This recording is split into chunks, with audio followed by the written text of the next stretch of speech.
Rajesh law centre में आप लोगों का स्वागत है। आज हम लोग चर्चा करेंगे गैंगस्टर एक्ट 1986 के तहत अगर किसी व्यक्ति पर कार्रवाई हो रही है और उसके मकान को, उसकी ज़मीन को कुर्क कर लिया गया है तो उसे क्या उपचार।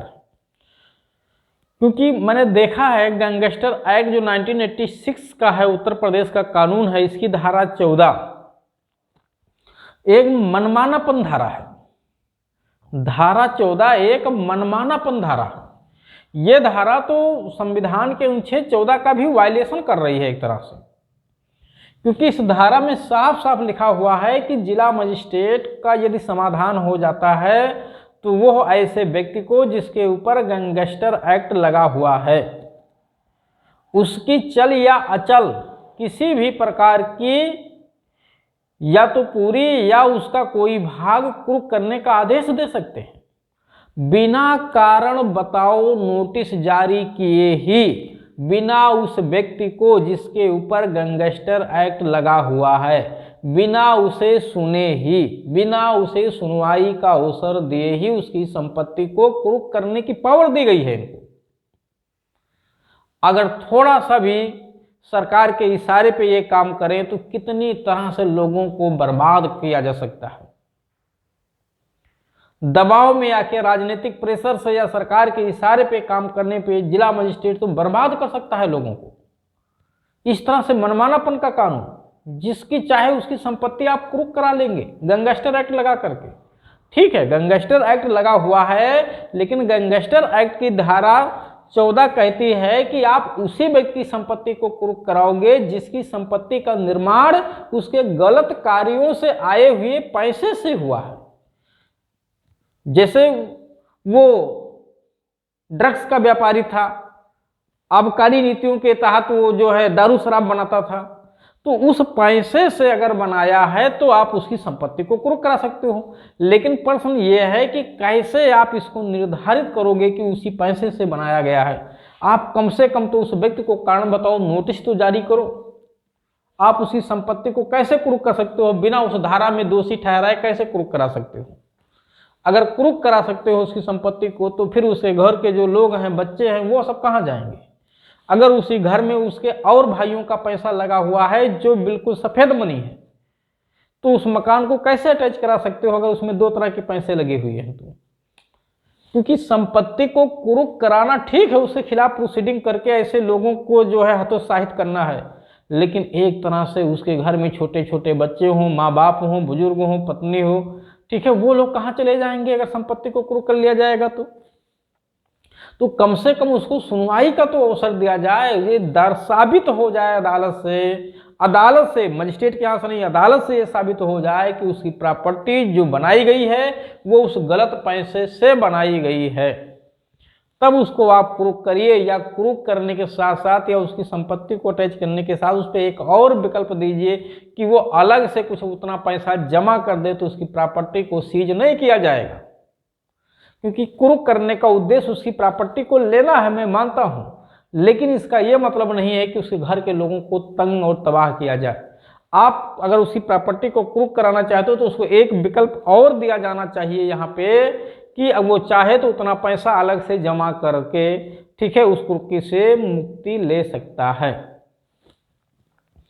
फिलहाल चलिए, अगर किसी व्यक्ति की गैंगस्टर एक्ट के तहत प्रॉपर्टी कुर्क कर ली गई है, अगर किसी व्यक्ति की गैंगस्टर एक्ट के तहत प्रॉपर्टी कुर्क कर ली गई है तो वो क्या कर सकता है इसके लिए?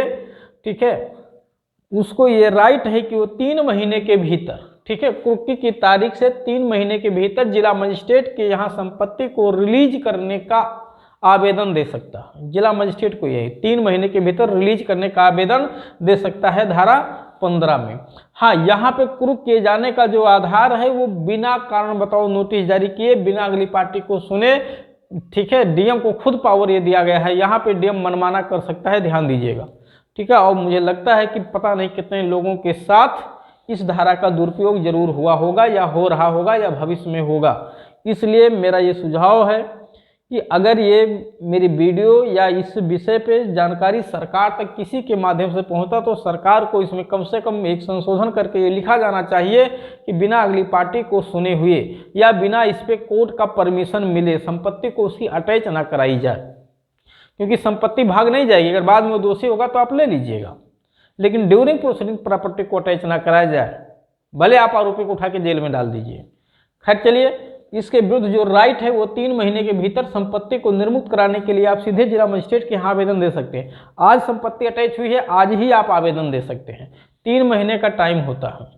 अगर जिला मजिस्ट्रेट ने इस आवेदन की सुनवाई के दौरान उसको पावर है कि अगर लगता है कि आपने उसका समाधान कर दिया कि जो संपत्ति आपने बनाई थी चाहे चल या चल वो उस गलत तरह से जो उसने पैसा कमाया था उससे नहीं बनाया गया, तो जिला मजिस्ट्रेट को पावर है कि डिस्क्रिशनरी पावर है कि वो उसकी संपत्ति को रिलीज कर दें, चाहे तो ना करें।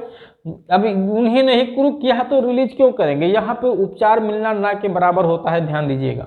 ऐसी स्थिति में आप क्या करेंगे? आपको राइट होता है कि मामला जहाँ पे चला नहीं, जो गैंगस्टर कोर्ट है उस कोर्ट में आप आवेदन करिए, ठीक है, इस आदेश के खिलाफ कि जिला मजिस्ट्रेट ने हमारी बात को बिल्कुल नहीं सुनी है और हमारे आवेदन को नामंजूर कर दिया है, जबकि हमारे पास पर्याप्त कारण थे दर्शाने के लिए, फिर भी उन्होंने मेरी एक भी नहीं सुनी है।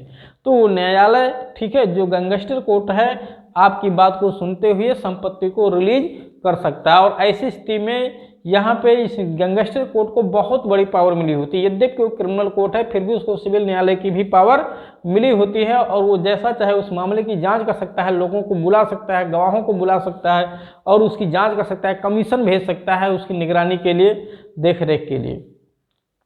तो ऐसी स्थिति में अगर जिला मजिस्ट्रेट के यहाँ से उपचार नहीं मिलता है तो आप उस कोर्ट में जा करके जो है कार्रवाई करा सकते हैं। इसके अलावा तो और कोई उपचार यहाँ नहीं दिख रहा। हाँ, आप एक इस पे स्टे लेने के लिए, जो कुर्की का आर्डर है, इस पे स्टे लेने के लिए सिविल कोर्ट से तो मुश्किल है, आपके फंडामेंटल राइट का वायलेशन हो रहा है क्योंकि आपको सुना नहीं गया है। तो आप सीधे हाई कोर्ट या सुप्रीम कोर्ट में भी, ठीक है, रिट याचिका के माध्यम से जा सकते हैं। तो चलिए, उम्मीद है कि आप लोगों को, ठीक है, ये चीज़ समझ में आई होगी। इसके बाद भी अगर किसी को कोई चीज़ समझना है, डाउट रह गया है, तो वो इस नंबर पे संपर्क करके अपनी सुविधा अनुसार जानकारी ले सकता है।